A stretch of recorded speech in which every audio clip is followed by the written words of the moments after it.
খবৰ লৈ আহিছোঁ। মিয়া বুলি নক'ব, এই মন্তব্য কৰিছে লুৰিণজ্যোতি গগৈয়ে। লুৰিণজ্যোতি গগৈয়ে এখন সংবাদমেল আয়োজন কৰিছিল, সংবাদমেল সম্বোধন কৰিছিল আৰু সেই সংবাদমেলতে সাংবাদিকে মিয়া শব্দ ব্যৱহাৰ কৰি এটা প্ৰশ্ন সুধিবলৈ লোৱাৰ সময়তে মিয়া শব্দ কিয় ব্যৱহাৰ কৰিছে, মিয়া বুলি নক'ব, মিয়া শব্দ শুনাৰ লগে লগে খং উঠে লুৰিণজ্যোতি গগৈৰ। এই মুহূৰ্তত আমি আপোনালোকক জনাইছোঁ এই খবৰ।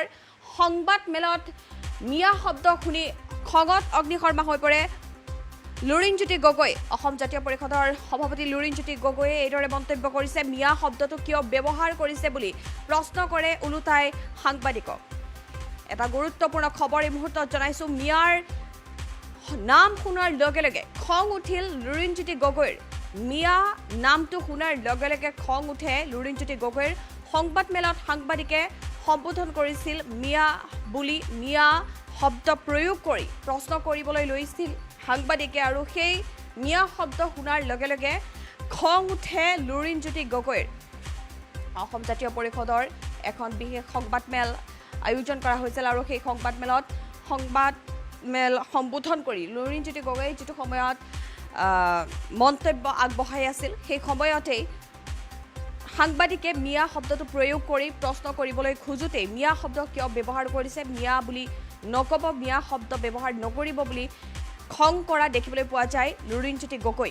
লুৰিণজ্যোতি গগৈয়ে মিয়া শব্দ শুনাৰ লগে লগে কিয় খং কৰিলে, কি ক'লে লুৰিণজ্যোতি গগৈয়ে, এই মুহূৰ্তত আপোনালোকলৈ মন্তব্য আগবঢ়োৱাৰ চেষ্টা কৰিম।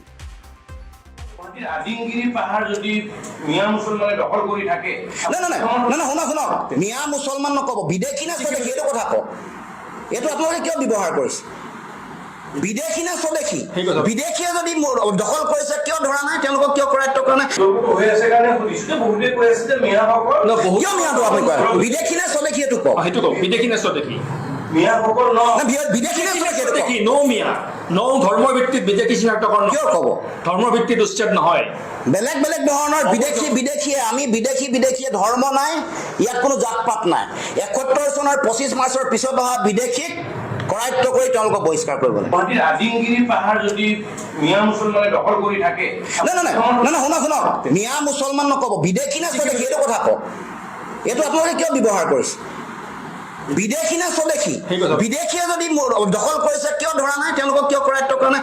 হৈ আছে কাৰণে সুধিছো। বহুতে কৈ আছে যে মিয়াসকল কিয় মিয়াটো আপুনি কয়, বিদেশী না স্বদেশী এইটো কওক। সেইটো কওক, বিদেশী নে স্বদেশী?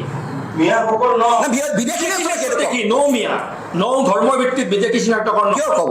ধৰ্মৰ ভিত্তিত উচ্ছেদ নহয়। বেলেগ বেলেগ ধৰণৰ বিদেশীয়ে আমি বিদেশীয়ে ধৰ্ম নাই, ইয়াত কোনো জাত পাত নাই। ৭১ চনৰ ২৫ মাৰ্চৰ পিছত অহা বিদেশীক কৰায়ত্ব কৰি তেওঁলোকক বহিষ্কাৰ কৰিব লাগে। গুৱাহাটীৰ আদিমগিৰি পাহাৰ যদি মিয়া মুছলমানে দখল কৰি থাকে, শুনক, মিয়া মুছলমান নক'ব, বিদেশী না স্বদেশী এইটো কথা কওক। এইটো আপোনালোকে কিয় ব্যৱহাৰ কৰিছে, বিদেশী না স্বদেশী? বিদেশীয়ে যদি দখল কৰিছে কিয় ধৰা নাই, তেওঁলোকক কিয় কৰায়ত্ব কৰা নাই? হৈ আছে কাৰণে সুধিছো। বহুতে কৈ আছে যে মিয়াসকল কিয় মিয়াটো আপুনি কয়, বিদেশী না স্বদেশী এইটো কওক। সেইটো কওক, বিদেশী নে স্বদেশী? মিয়াসকল বিদেশী না স্বদেশী এইটো কওক। নৌ মিয়া, নৌ ধৰ্মৰ ভিত্তিত বিদেশী চিনাক্তকৰণ কিয় ক'ব? ধৰ্মৰ ভিত্তিত উচ্ছেদ নহয়। বেলেগ বেলেগ ধৰণৰ বিদেশীয়ে আমি বিদেশীয়ে ধৰ্ম নাই, ইয়াত কোনো জাত পাত নাই। ৭১ চনৰ ২৫ মাৰ্চৰ পিছত অহা বিদেশীক কৰায়ত্ব কৰি তেওঁলোকক বহিষ্কাৰ কৰিব লাগে। গুৱাহাটীৰ আদিমগিৰি পাহাৰ যদি মিয়া মুছলমানে দখল কৰি থাকে, শুনক, মিয়া মুছলমান নক'ব, বিদেশী না স্বদেশী এইটো কথা কওক। এইটো আপোনালোকে কিয় ব্যৱহাৰ কৰিছে, বিদেশী না স্বদেশী? বিদেশীয়ে যদি দখল কৰিছে কিয় ধৰা নাই, তেওঁলোকক কিয় কৰায়ত্ব কৰা নাই?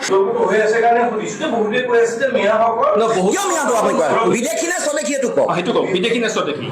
মিয়াসকল বিদেশী না স্বদেশী এইটো কওক। নৌ মিয়া, নৌ ধৰ্মৰ ভিত্তিত বিদেশী চিনাক্তকৰণ কিয় ক'ব? ধৰ্মৰ ভিত্তিত উচ্ছেদ নহয়। বেলেগ বেলেগ ধৰণৰ বিদেশীয়ে আমি বিদেশীয়ে ধৰ্ম নাই, ইয়াত কোনো জাত পাত নাই। ৭১